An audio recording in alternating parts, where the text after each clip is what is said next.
பச்சை மிளகா, அப்படியே இது மேலே கோழி வச்சுருவோம். மண் சிக்கன் தாங்க பண்ண போகிறோம்.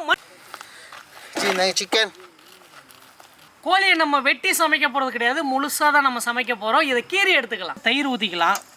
அரைச்சி வச்ச இஞ்சி பூண்டு விழுது, மிளகாய் தூள், மஞ்சத்தூள் போட்டுக்கலாம், சீரகத்தூள், கரம் மசாலா, மிளகுத்தூள், பிளாக் சால்ட், தூள் உப்பு போட்டுக்கலாம், எலுமிச்சை பழம் பிழிஞ்சு விட்டுக்கலாம், இப்போ நெய் சேர்த்துக்கலாம். அப்படியே நல்லா கலக்கிடுவோம்.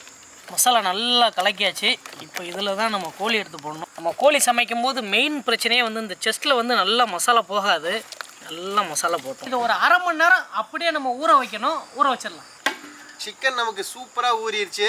தக்காளி ஸ்லைஸ் ஒன்று வச்சுட்டு அதுக்கு அடுத்தது பச்சை மிளகா.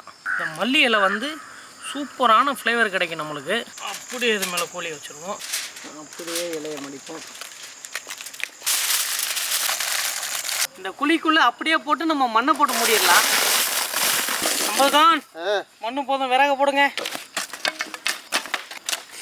நெருப்பு பற்ற வச்சுட்டோம். இந்த நெருப்பு பார்த்தீங்கன்னா 1லேருந்து 1.5 மணி நேரம் நல்லா எரிஞ்சதுன்னா 1 மணி நேரத்தில் ரெடி ஆயிடும். அடுத்து மண் இல்லைங்க. அடா சம்பல்கான், இன்னும் வாழை இலையை பார்த்தீங்களா? வாழை இலை அப்படியே கருகிடுச்சு. சிக்கன் மேலே பார்த்தீங்கன்னா தெரிஞ்சிருக்கும். அப்படியே நம்மளுக்கு ப்ரௌன் கலரில் வந்திருக்கு பாருங்கள்.